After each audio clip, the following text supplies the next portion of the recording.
ರೈತರಿಗೆ ವರದಾನವಾಗುತ್ತಿರುವ ಶೂನ್ಯ ಬಂಡವಾಳದ ನೈಸರ್ಗಿಕ ಕೃಷಿ. ಮೈಸೂರು, ಏಪ್ರಿಲ್ 26. ಇದೀಗ ರೈತರು ಸಾಂಪ್ರದಾಯಿಕ ಕೃಷಿಯಿಂದ ಹೊರಬಂದು ಅದರಲ್ಲೂ ಏಕ ಕೃಷಿ ಪದ್ಧತಿಗೆ ಜೋತು ಬೀಳದೆ ಹೊಸ ಪ್ರಯೋಗಗಳನ್ನು ಮಾಡುತ್ತಾ ರಾಸಾಯನಿಕ ಮುಕ್ತ ಕೃಷಿಗೆ ಒತ್ತು ನೀಡುತ್ತಾ ನೈಸರ್ಗಿಕ ಕೃಷಿ ಕಡೆಗೆ ರೈತರು ಒತ್ತು ನೀಡುತ್ತಿರುವುದು ಇತ್ತೀಚೆಗಿನ ಬೆಳವಣಿಗೆಯಾಗಿದೆ.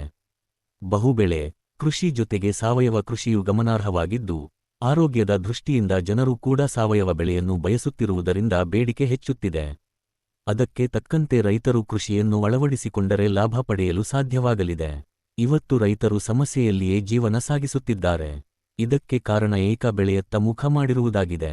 ಸಾಕಷ್ಟು ಬಂಡವಾಳ ಸುರಿದು ಬೆಳೆ ಬೆಳೆದರೂ ಕಾಲಕ್ಕೆ ತಕ್ಕಂತೆ ಬೇಡಿಕೆ ಇರದೆ ಹೋದರೆ ಮತ್ತು ಸೂಕ್ತ ದರ ಸಿಗದೆ ಹೋದರೆ ನಷ್ಟ ಅನುಭವಿಸಬೇಕಾಗುತ್ತದೆ.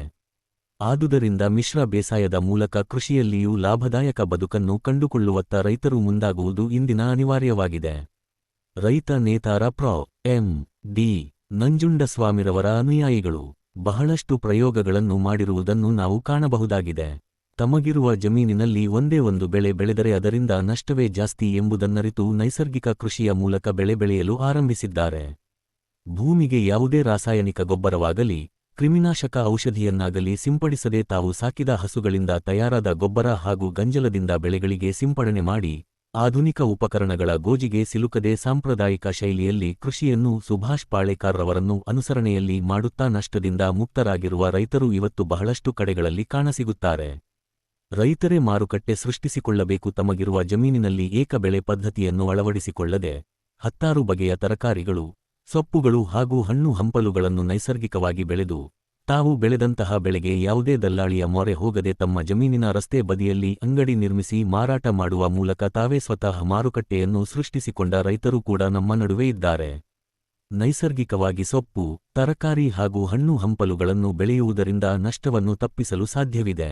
ಇನ್ನು ಜೀವಾಮೃತದಿಂದ ಬೆಳೆದ ಬೆಳೆಗೆ ನಿರೀಕ್ಷಿಸಿದಷ್ಟು ಬೆಲೆ ಸಿಗುವುದರಿಂದ ನಷ್ಟವಾಗುವುದಿಲ್ಲ. ಅದರಲ್ಲೂ ಸಾವಯವ ಬೆಳೆಗೆ ಬೇಡಿಕೆ ಇದ್ದೇ ಇರುತ್ತದೆ. ಇದರ ಜೊತೆಗೆ ಹೈನುಗಾರಿಕೆ ನಡೆಸಿದರೆ ಹಸುಗಳಿಂದ ಹಾಲಿನ ಮಾರಾಟ ಮಾಡಿ ಅದರಿಂದಲೂ ಆದಾಯ ಗಳಿಸಬಹುದು. ಜತೆಗೆ ತಮ್ಮ ಹಸುಗಳಿಂದ ಉತ್ಪತ್ತಿಯಾಗುವ ಗೊಬ್ಬರ ಹಾಗೂ ಗಂಜಲದಿಂದ ಜೀವಾಮೃತ ತಯಾರಿಸಿ ಬೆಳೆಗಳಿಗೆ ಕೀಟ ಹಾಗೂ ರೋಗಬಾಧೆ ತಗುಲಿದಾಗ ಜೀವಾಮೃತವನ್ನೇ ಸಿಂಪಡಿಸಿ ಪರಿಹಾರ ಕಂಡುಕೊಳ್ಳಬಹುದಲ್ಲದೆ ಗೊಬ್ಬರದಿಂದ ಭೂಮಿಯ ಫಲವತ್ತತೆ ಕಾಪಾಡಿಕೊಳ್ಳಲು ಸಾಧ್ಯವಾಗುತ್ತದೆ.